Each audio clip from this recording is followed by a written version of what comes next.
आप में से कितने लोग हैं जो शहर की चमक धमक और 1-1.5 लाख की सैलरी को छोड़ के गांव में आकर रहकर खेती करना चाहेगा? मुझे पता 99% लोग ऐसा नहीं कर सकते, लेकिन जो एक आदमी ने ऐसा किया है, जो अपनी वेल सेटल्ड इंजीनियरिंग की जॉब छोड़ के, बड़े शहर को छोड़ के गांव में आके खेती कर रहा है। ऐसे ही एक शख्स के साथ हमने इंटरव्यू किया है। तो चलिए ये पॉडकास्ट जो हम हमारे साथ में राहुल वसूले जी।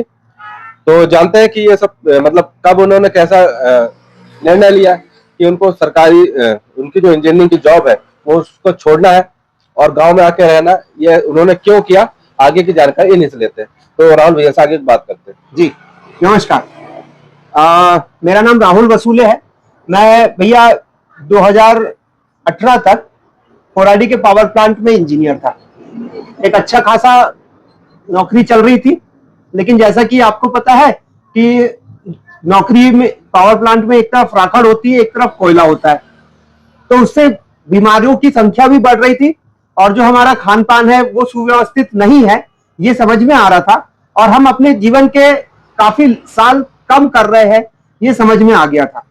तो 2018 में मैंने निर्णय लिया कि अब अपने गांव की तरफ चलना चाहिए, और चूंकि सबसे अहम जीवन होता है और जिंदगी ही सब कुछ है, तो जिंदगी बचाने का प्रयास ऐसा है कि रासायनिक खेती को छोड़ के अगर हम प्राकृतिक और गौ आधारित खेती पे नहीं जाएंगे तो हम आगे नहीं बढ़ पाएंगे।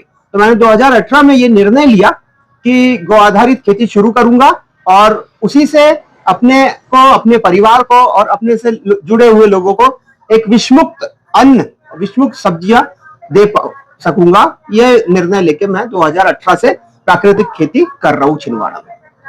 जी, तो जैसे कि हम इनके फार्म पे हैं अभी, तो ये कितने एकड़ में खेती कर रहे हैं और क्या तकनीक यूज कर रहे हैं, तो इनके बारे में भी जानते हैं। तो भैया बताइए कि मतलब किस तरह की कौन सी तकनीक आप यूज करते हैं प्राकृतिक खेती में, क्योंकि बहुत सारे नाम चल रहे हैं, तो हम कंफ्यूजन ना हो सामने जो देख रहा है उनको। तो इसलिए आपसे जानना चाहते हैं, आप कैसे क्या कौन सी तकनीक कर रहे हो और फसलें कौन सी आप उगा रहे हैं और लोगों तक कैसे उपलब्ध करा रहे हैं? जी, ये बहुत अच्छा सवाल है। ऑर्गेनिक फार्मिंग, प्राकृतिक खेती, जैविक खेती को लेके बहुत भ्रामक चर्चाएं समाज में आज है, क्योंकि समाज को भ्रमित करने के लिए लोग भी बहुत बैठे हुए हैं। आपको किसी के भ्रमित में नहीं जाना है, सुनना सबकी है, लेकिन वही करना है जो प्रकृति के लिए सही है, अपने लिए सही है। सबसे पहला उद्देश्य होना चाहिए कि बीज से बाजार तक आपका सामान आपका खुद का हो, देसी बीज हो, देसी खाद हो, और आपका जो उत्पादन हो वो आपके पास आके बिक सके। अगर इस प्रकार की हम व्यवस्था बना सके तो हम एक प्राकृतिक खेती या जैविक खेती जो भी कहेंगे उस मॉडल में हम सक्सेस रहेंगे। तो इसमें इसी तारतम्य में हमने धीरे धीरे शुरुआत की है। बाजार में जो भी केमिकल फर्टिलाइजर तो छोड़िए, जो जैविक के नाम पे, जो ऑर्गेनिक के नाम पे भी प्रोडक्ट मिलते हैं, उसे भी नहीं लेना, क्योंकि वो भी अगर एक किसान खरीदेगा तो उसकी जेब से पैसा जाएगा, उसका इनपुट कॉस्ट बढ़ेगा। इस चीज को समझते हुए गो आधारित खेती को हमने अपनाया। और गो आधारित खेती अपनाने के पीछे ऐसा था कि जो देसी वंश की गाय है उसका गोबर और गोमूत्र पर्याप्त है आपके खेत के लिए। एक देसी वंश की गाय आपके 5 से 7 एकड़ को बहुत अच्छे से संभाल सकती है। मेरे पास लगभग 10 एकड़ जमीन है जिसमें मैं प्राकृतिक खेती कर रहा हूं, और मेरे पास 3 गाय है और उसके अभी जो भी बच्चे हैं तो 4-5 मेरे पास गौवंश है, एक बैल जोड़ी है। तो उसका जो गोबर है, गोमूत्र है, इनसे हम खेती करते हैं। इससे लगभग 20 से 25 प्रकार के आदान बनाते हैं, जिसमें जैव उर्वरक भी बन जाते हैं, और जो कीट नियंत्रक है, कीट नियंत्रक बनाते हैं, ह्यूमिक एसिड बनाते हैं। इस प्रकार की सारी चीजें अपन गोबर और गोमूत्र के और अपने आसपास की प्रकृति में जो चीजें हैं उसके प्रयोग से बना सकते हैं, और वही उपयोग करके हम सब्जियों की और अनाजों की खेती करते हैं। जैसे भैया के पास तो मैं आज आया वीडियो के लिए, बाकी इनसे परिचय जो 7-8 सालों का है। तो कहीं हम गए थे साथ में, हम जाते रहते हैं साथ में लोगों को अवेयरनेस नेचुरल फार्मिंग, जैविक खेती के बारे में देने के लिए। तो इन्होंने एक टेक्निक बताई थी जैविक खाद बनाने की, ड्रम वाली। मुझे बड़ा अच्छा लगा, यूनिक लगा, और पहली बार मैंने ऐसा सुना। तो वो शॉर्ट में एक बार बता दीजिए वो कैसे बनाते हैं, क्योंकि सारी चीजें डिटेल में तो इस वीडियो में हम कवर नहीं कर सकते। जो भी किसान सीखना चाहे वो राहुल भैया का नंबर में डाल दूंगा, आप इनसे सीख सकते हैं। और यहाँ पे खजरी में इनका ऑफिस है, और खेत भी है, तो यहाँ आकर सीख सकते हैं। लेकिन शॉर्ट में वो ड्रम वाली जो खाद बताई थी आपने, वो प्लीज बता दीजिए हमारे दर्शकों को। देखिए, YouTube में आपको बहुत सारी चीजें मिल जाती है और YouTube का ज्ञान थोड़ा सा सीमित रहता है। जीवामृत बनाना, गोकृपा अमृत बनाना, ये सारी चीजें आपको पता है और आप देख के बना सकते हैं। मैंने जो भैया बता रहे हैं वो ह्यूमिक एसिड, जो कि ह्यूमिक एसिड लगभग 400 से 500 रुपए लीटर हम मार्केट से खरीदते हैं। और किसान जो होता है वो सबसे ज्यादा बड़ा वैज्ञानिक होता है, जो कुछ करके प्रयोग करके सीख सकता है। तो मेरी किसान भाइयों से यही एक गुजारिश रहेगी कि एक छोटा सा फॉर्मूला है, आप करके देखिए। जो केमिकल का ह्यूमिक एसिड यूज कर रहे हैं, वो हम जो बता रहे हैं वो पद्धति से एक बार बनाइए, उसको प्रयोग करिए और समझिए कि दोनों में क्या फर्क आता है। तो अगर आप उसको समझना चाहते हैं तो एक ड्रम लीजिए 200 लीटर का, जिसमें देसी गाय का गोमूत्र, तो देसी गाय का गोमूत्र हमें लेना है 20 लीटर। 20 लीटर गोमूत्र ले लिए, बाकी 180 लीटर हम उसमें पानी भरेंगे। तो अब ये आपके पास 200 लीटर का सॉल्यूशन तैयार हो गया। तो ये जो 200 लीटर का सॉल्यूशन है, उसके ऊपर देसी गाय के गोबर के कंडे, तो लगभग 7 से 10 कंडे से वो ड्रम ढक जाता है। और कंडे आपको पता है कि जो कंडे होते हैं वो डूबते नहीं है, तैरेंगे, हल्के होते हैं। तो उसको आपको उसके ऊपर रख देना है। जब आप उसको उसके ऊपर रखोगे और एक कपड़े से, कॉटन के कपड़े से उसको बांध दीजिए और ड्रम को छाया में रखिए। लगभग 7 दिन का समय दीजिए उसको। तो इसमें जो केमिकल रिएक्शंस उसमें हो रहे हैं, तो उसके बाद आप वो कंडे निकालिए, सुखा के जो प्रयोग करते हैं वो प्रयोग करिए। तो जो आपके पास 200 लीटर का सॉल्यूशन तैयार हुआ है, वो नहीं कुछ तो वो एक आपका ह्यूमिक एसिड तैयार हो गया है। बिना किसी खर्चे के, बिना किसी लागत के आपके पास 200 लीटर ह्यूमिक एसिड तैयार है। और वही ह्यूमिक एसिड आपकी फसलों को बढ़वार के लिए काम में आता है। तो ये छोटे छोटे फॉर्मूले हैं। उसको यूज कैसे करते हैं वो भी थोड़ा बता दीजिए। हाँ, देखिए, सबसे आसान तरीका आज का, क्योंकि टेक्नोलॉजी का जमाना है, कई किसानों के पास ड्रिप है, स्प्रिंकलर है, तो अगर उसे आप ड्रिप से दोगे तो वो जड़ों में जाएगा। तो ह्यूमिक एसिड का प्रयोग जड़ों में किया जाता है। अगर हम उसे ड्रिप से पहुंचा देंगे तो वो जड़ों तक जाएगा और पौधों को मिलेगा। ड्रिप नहीं है, साधन नहीं है, संसाधन, तो हमें जो ड्रम से टंकी से सींचते हैं उसकी नली खोल लेना है और ड्रेंचिंग करना है। हर पौधे के जड़ों में उसको डालते जाना है ताकि जड़ों के पास वो ह्यूमिक एसिड पहुंचे। जैसे यूरिया देते हैं 21 दिन में, तो वैसे देना है कि और कोई तरीका है? यूरिया जो है वो नाइट्रोजन देने का काम करता है।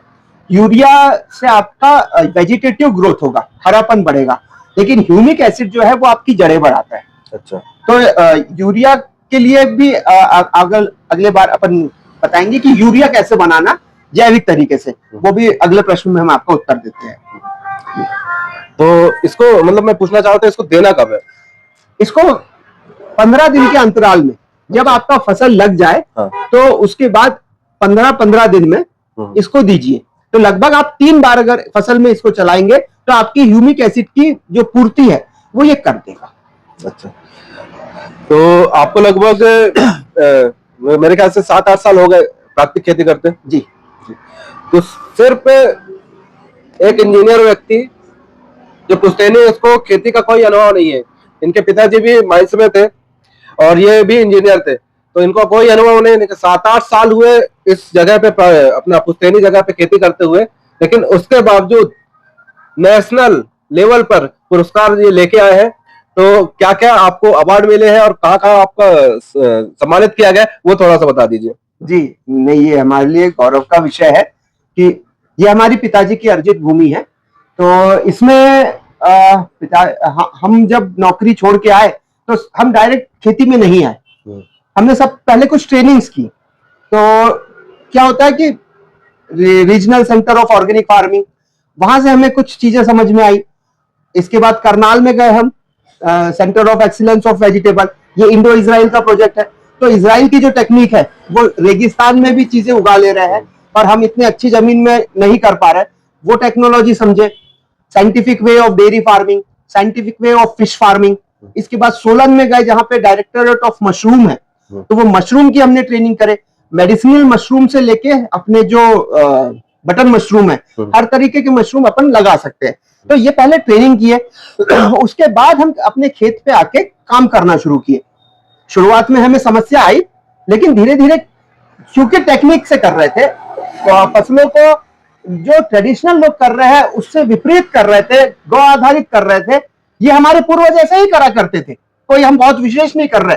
40-50 साल पहले यही काम होता था जो आज की पीढ़ी भूल चुकी है, वो काम किए तो हमें उसमें से उत्पादन भी मिलने लगा और लोग हमसे जुड़ने लगे, क्योंकि हमारा जो अन्न है वो विषमुक्त है, वो अमृत तुल्य है। आज समय की जरूरत है कि सबको अमृत तुल्य चीजें चाहिए, लेकिन उगाएगा कौन? उगाने वाला भी तो चाहिए। तो वो दायित्व अपने आप पे लेते हुए हमने सोचे कि कम से कम खुद के और अपने साथ वालों के लिए कुछ ऐसी चीजें उगा ले जो विषमुक्त रहे। आपने अवार्ड तो बताया नहीं, अवार्ड क्या क्या मिला वो भी जो देखिए रिजल्ट जो है ये चीज बताता, मोटिवेट करता लोगों को। ये वीडियो बनाने का मकसद यही है कि और लोग प्राकृतिक खेती से जुड़े, तो वो एक बार बता दीजिए। देखिए क्या है, 2022 में हमें रिकॉग्निशन मिला जैविक इंडिया का। 2022 में हमें नेशनल अवार्ड, फर्स्ट अवार्ड मिला। उनकी पूरी टीम आई थी, उन्होंने पूरा चेक किया, देखा, ऑल ओवर इंडिया से एंट्रीज थी उनके पास। तो जब रिकॉग्निशन मिला, हमें ताज होटल आगरा में सम्मानित किया गया मंत्रियों द्वारा, तो एक बहुत गर्व महसूस होता है। उसके बाद 2023 में भारतीय किसान संघ एक अवार्ड फंक्शन करता है माननीय प्रभाकर राव जी केलकर की स्मृति में, जो सलकनपुर में होता है, हर वर्ष होता है और कोजागिरी पूर्णिमा के दिन होता है। तो उस वर्ष भी हमें 2023 में भारतीय किसान संघ द्वारा मध्य प्रदेश का अवार्ड मिला। और सबसे बड़ा अवार्ड जो मैं अपने लाइफ टाइम का अभी समझूंगा, जो माननीय गडकरी जी से, हमारे केंद्रीय मंत्री माननीय गडकरी जी से मिलेनियर फार्मर ऑफ इंडिया का अवार्ड दिसंबर 2024 में मिला। अच्छा, लास्ट ईयर, जो कि दिल्ली में पूसा में हुआ था अवार्ड फंक्शन। और उसमें जो हम नवरत्न आटा बनाते हैं उसके बारे में चर्चा करेंगे। तो जो नवरत्न आटा बनाते हैं और जो जैविक खेती करते हैं, उसको देखते हुए कि खेती के साथ आप बिजनेस का मॉडल भी किस प्रकार से चला रहे हैं, उसको देखते हुए हमें वो नेशनल अवार्ड मिला। तो उसके लिए हम अपने आप को भी गौरवान्वित महसूस करते हैं और साथ में जिम्मेदारी के साथ ये कहना चाहते हैं कि हम अपने पहले जिले को जैविक जिला बनाने की दृष्टिकोण से कुछ कार्य कर पाए, हम अपने साथ कुछ किसानों को जोड़ पाए, जो हमारे जिले में रह रहे लोग हैं वहां तक एक अमृततुल्य अन्न, सब्जी के साथ रोटी भी, एक व्यवस्थित थाली जो विषमुक्त हो, वो हम सब मिलके आपके और हमारे प्रयास से अगर हो पाएगा तो बहुत अच्छा रहेगा। तो चलिए हम मुद्दे की बात पे आते हैं। सबसे ज्यादा मुद्दा ये है, सबसे बड़ा मुद्दा ये है कि प्राकृतिक खेती में कमाई कितनी होती है, क्योंकि जो केमिकल फार्मिंग करता है उसको ये लगता है कि ये सब फालतू की चीज है, वेस्ट ऑफ मनी है, एफर्ट भी लगता है, पैसे भी नहीं मिलते और मेहनत ज्यादा है, लेबर कहाँ से मिलेगी, सारी चीजें। तो भैया एग्जाम्पल है। तो मेन मुद्दे की बात आपसे ये पूछना चाहता हूँ कि आप 10-12 एकड़ जो खेती कर रहे हैं उसमें वैल्यू एडिशन जो आप कर रहे हो, साथ में जो आपका व्यवसाय इससे चल रहा है, वो सब जोड़ के और ये कैसे कर रहे हैं वो, और जोड़ के थोड़ा मनी के लिए बता दीजिए कि लोग मोटिवेट हो, क्योंकि मनी से ज्यादा मोटिवेशन कोई चीज में नहीं आता, तो वो चीज बता दीजिए। जी, ये बहुत अच्छा सवाल है। देखिए, अगर आप कुछ अच्छी चीज उगा रहे हैं तो उसको बेचना भी आना चाहिए और बिकना भी चाहिए। आज समाज में ऐसा प्रबुद्ध वर्ग है जो ये आपकी चीजें खरीदेगा। आपको वो वर्ग तक पहुंचना है, बहुत कठिन नहीं है, लेकिन थोड़ा सा प्रयास करना पड़ता है।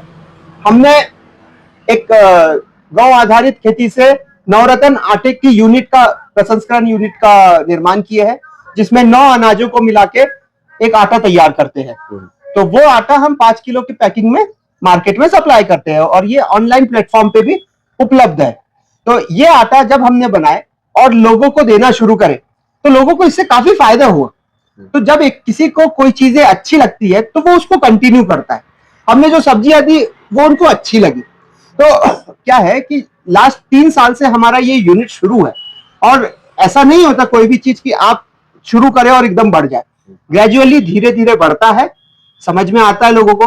तो मुझे ये बताते हुए हर्ष होता है कि हमारे प्रभारी मंत्री जी राकेश सिंह जी, हमारे सांसद महोदय, अपने कलेक्टर महोदय, डीडीए साहब और जितने भी अधिकारी वर्ग है वो ये आटा नियमित रूप से सेवन कर रहे हैं। और बताने का विषय ऐसा है कि अगर जो यूज कर रहा है उसको फायदा हो रहा है तो दूसरे यूज करना शुरू होते हैं। अपने एसपी साहब, डीएसपी साहब और सारा वर्ग जो प्रबुद्ध वर्ग है और जो जानकार वर्ग है वो ये आटा भी बपर रहा है और हमें उसका एक मूल्य भी मिल रहा है। तो रही कमाई की बात, तो लगभग टर्नओवर की मैं बात करूं सोनू भैया, तो पिछले साल का मेरा टर्नओवर लगभग 1 से 1.5 करोड़ के आसपास है।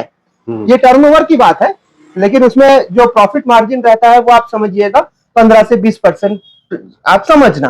तो कमाई है, ऐसा नहीं है कि हमने जॉब छोड़ दिया तो हम कुछ नहीं कर पा रहे, लेकिन आप जी जॉब छोड़ के ये अवार्ड जो रखे, ये जॉब से नहीं मिले, इनको खेती से मिले। तो जॉब छोड़ के भी ये मतलब ये नहीं घाटे में है, ये फायदे में है। और माँ प्रकृति के लिए भी एक मतलब इतना अच्छा कार्य कर रहे हैं, तो ये प्रकृति के लिए भी फायदेमंद है और इनके लिए भी फायदेमंद है, क्योंकि ये भी अच्छा अर्न कर रहे हैं, देश सेवा में लगे हैं। तो लोग आज नौकरी करते कौन जानता, लेकिन आज सारे मंत्री से लेके सारे अधिकारी सब जानते हैं, सब यहाँ विजिट करते हैं, इनका खेत देखते हैं, और यहाँ से जो ये आटा बनाते हैं, नवरत्न आटा, ये लेके जाते हैं। तो टर्नओवर अच्छा है, सारी चीजें अच्छी है, माँ प्रकृति की सेवा सबसे पहले है। तो ये बहुत अच्छा है कि आप केमिकल नहीं डाल रहे हो जमीन पे, तो प्रकृति के लिए कितना अच्छा है। तो प्राकृतिक खेती जरूर करना चाहिए। और अंत में भैया से जो मैं जो ऑर्गेनिक खेती, प्राकृतिक खेती करना चाहता है, उनके लिए संदेश और थोड़ा मोटिवेशन के लिए 2 शब्द बोले कि आने वाली जो जनरेशन है उनके लिए कम से कम जो बंजर भूमि ना छोड़ के जाए, हम उपजाऊ भूमि छोड़ के जाए, उसके लिए एक संदेश भैया से मैं छोटा सा लास्ट में पूछना चाहता हूँ।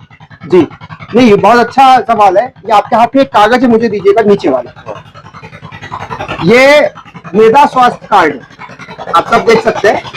आपको आपकी धरती माँ, आपकी जो माता है, प्रकृति है, अपन भारत को माता कहते हैं, भारत माता को अगर हम सुरक्षित रखेंगे तो हम सुरक्षित रहेंगे। तो ये जो मृदा स्वास्थ्य कार्ड है, ये हर एक किसान ने अपना बनाना चाहिए, क्योंकि ये सॉइल हेल्थ कार्ड है। आपके पास जो भी जमीन है, 1 बीघा से लेके कई एकड़ तक, तो अगर आपको पता रहेगा कि आपकी खेत में किस पोषक तत्व की कमी है, किस पोषक तत्व की अधिकता है, उस हिसाब से आप आपकी जमीन को सुधार सकते हैं।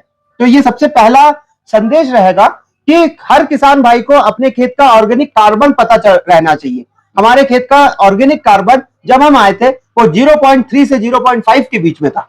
आज आप देख सकते हैं कि हमारे खेत का ऑर्गेनिक कार्बन 1.48 है, बहुत बढ़िया, जो कि 0.75 से ऊपर हो जाए तो बहुत अच्छा रहता है। तो ये जो 1.48 ये सरकारी दस्तावेज है, ये कहीं बाहर का नहीं है। तो 1.48 अगर हमारे खेत का ऑर्गेनिक कार्बन है, तो हमारी जो धरती माता है, हमारी प्रकृति है, हमारी माता है, वो जीवित हो गई है। बिल्कुल बिल्कुल। तो आपको आपकी जमीन को जीवित करना पड़ेगा, और आपकी जमीन जब जीवित रहेगी तो आपको जो उसमें से अन्न मिलेगा, हम जब अपनी माँ से कुछ पाते हैं तो वो अमृत मिलना चाहिए, तो हमें अमृत मिलेगा। तो यही मुख्य है। और मेन देखना है कि हमें राष्ट्रहित की भावना पे चलना है। अगर हम केमिकल डाल रहे हैं और वो चीज हमारा ही कोई भाई बहन खाएगा ना, हमारा ही बेटा खाएगा, हमारे चाचा बाबा काका खाएगा, और हम जो है वो वसुधैव कुटुंबकम की बात करते हैं, क्योंकि पूरा संसार हमारा परिवार है, और हम अपने परिवार को क्या जहर खिला सकते हैं? बिल्कुल नहीं। तो एक किसान होने के नाते, एक जिम्मेदार राष्ट्रहित और राष्ट्रवादी किसान होने के नाते, ये जिम्मेदारी हर किसान की होना चाहिए कि उसने अपने खेत में रसायन का कम से कम प्रयोग करे। जितना वैज्ञानिक अनुशंसा है अभी शुरुआत में उतना प्रयोग करे, और धीरे धीरे उसका सब्स्टिट्यूट गो आधारित खेती में क्या है, क्योंकि सारे किसानों को नहीं पता है। आप नंबर फ्लैश कर दीजिएगा और काफी लोगों को पता है कि क्या क्या चीजें डाल सकते हैं। तो ऐसी चीजें जिससे हम केमिकल को हटा सके, रसायन को हटा सके पूर्णतः, और हमारे खेत से जो उत्पन्न हो वो विषमुक्त और अमृत, मतलब धीरे धीरे कम करे, केमिकल का यूज एकदम से भी ना करे, ताकि आपको भी बहुत ज्यादा नुकसान ना हो। तो धीरे धीरे ग्रेजुअली कम करे और प्राकृतिक खेती को और आए, यही भैया का संदेश है। ये भैया का एसआरजे फार्म का लोगो है, और ये लिखा अमृत तुल प्रकृति। तो प्रकृति को अमृत तुल बनाइए। तो यही हम बात अपनी खत्म करते हैं। भैया का नंबर हम डाल देंगे, जो भी प्राकृतिक खेती करना चाहता है, या भी भैया जैसा कोई वैल्यू एडिशन का काम करना चाहता है कि खेती से वैल्यू एडिशन करके मार्केट में कैसे कर सके, तो भैया जरूर हेल्प करेंगे। भैया का मैं नंबर डाल दूंगा। नमस्कार। जय